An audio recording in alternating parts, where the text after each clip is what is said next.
Oui, alors le film que nous vous présentons cette semaine, c'est un film complètement mission impossible pour nous, parce que être deux filles caméraman au Qatar, ils n'avaient jamais vu ça et ça leur semblait complètement fou. Alors comment ça s'est passé dans la Alors, rue? on a eu des tas de difficultés dans la rue, on était suivis, enfin ils nous dévisageaient, si on peut dire entre guillemets, enfin c'était vraiment complètement dingue. Il y a beaucoup de portes qui se sont fermées à cause de ça. Et jusqu'au dernier moment, on a cru qu'on ne pourrait pas tourner de film. Et puis une porte s'est entrouverte et finalement on a pu s'introduire dans un milieu qatari. Ça n'avait jamais été fait, c'est un film absolument exceptionnel pour ça.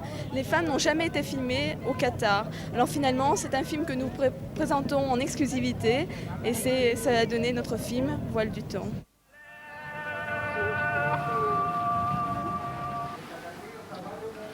Depuis 10 ans, le Qatar moderne essaie de prendre le pas sur un pays dont l'histoire remonte au temps des contes des Mille et une nuits.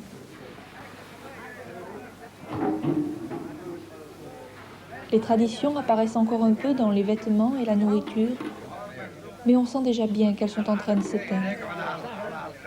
Alors, c'est peut-être pour cela qu'elles sont très protégées. Au-delà de la contemplation des grosses voitures et des bâtiments modernes, l'œil du visiteur n'intéresse pas.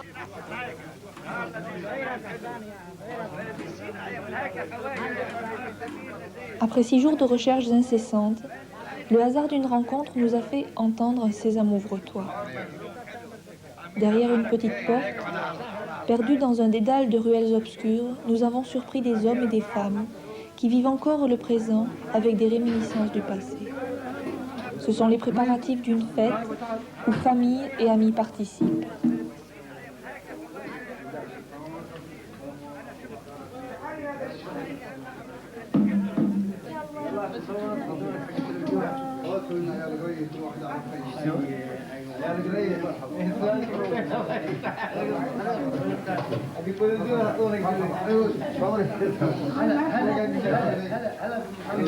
Le vendredi soir, ils se réunissent dans une maison qu'un drapeau distingue des autres.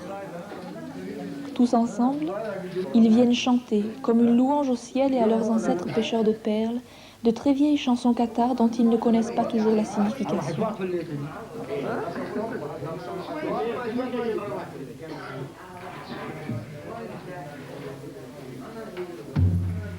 Les femmes sont parées d'un beau tulla leur cachant le visage et d'un magroum dissimulant leur corps. Question de religion, mais aussi question d'honneur. Une femme vêtue comme ça montre sa pureté et sa position sociale.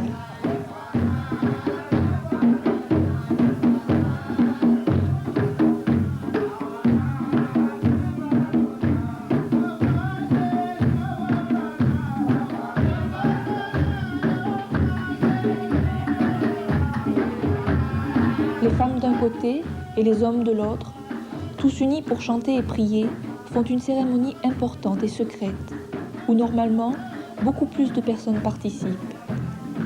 Ce jour-là, effrayées par l'objectif de la caméra, elles sont restées derrière nous.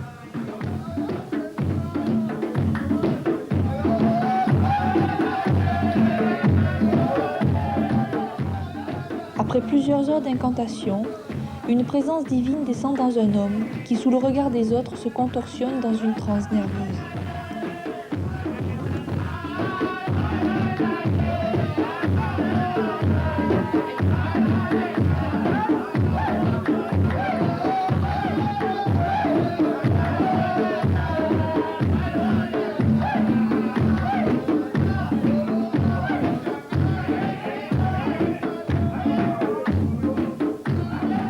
Non, ce n'est pas une vraie transe.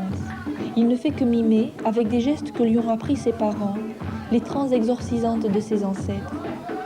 Il le fait pour lui et pour tous ceux qui offrent ce soir ce culte au passé.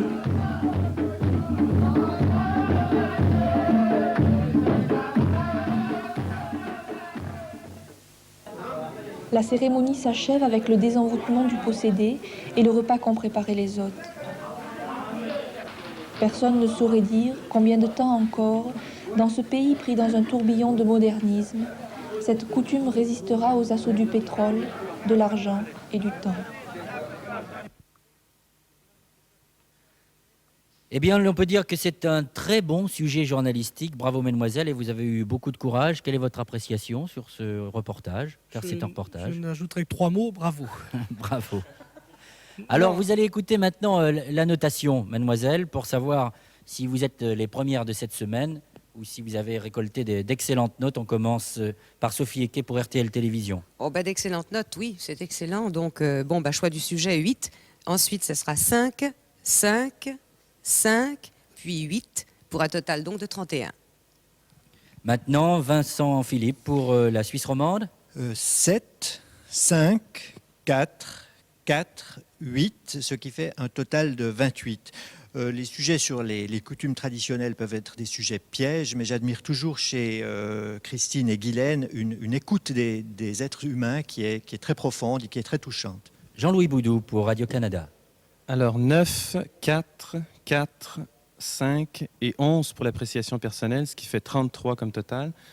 Je suis d'accord avec ce que Vincent vient de dire sur l'aspect humain.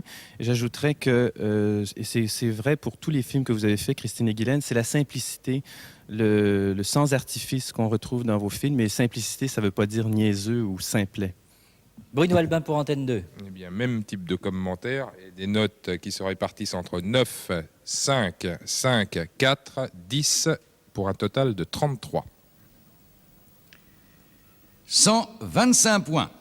Vous faites un tabac, mademoiselle, et vous nous habituez maintenant aux scoops et aux exclusivités après le 4, après Frida la Blanche, et maintenant c'est filmer ces femmes de manière très, très délicate et avec des touches très sensibles au Qatar. Bravo encore. Vous avez une réflexion à nous donner ? Écoutez, je ne peux que remercier les jurés parce que vraiment pour ce sujet-là, on ne savait pas du tout si on pourrait avoir des bonnes notes, est-ce que ça pourrait rendre. Alors je vous remercie d'avoir apprécié ce reportage. Il y a Gérard Jugnot qui très poliment vient de dire Monsieur ma mère pour poser une question. Non, je voulais simplement dire que c'est vrai que ça ne doit pas être facile d'être deux femmes qui filment filmant au Qatar. Simplement, quand même, pour remettre les pendules à l'heure, il ne faut pas non plus profiter trop de cette condition féminine, parce qu'il n'y a que des femmes qui auraient pu filmer des femmes au Qatar. Quand même, je ne pense pas que les Suisses ou tous les garçons qui participent au raid auraient pu pénétrer là. Je crois que c'est aussi un avantage, tout en étant un inconvénient. Je veux simplement préciser ça. Merci, Monsieur Jugnot.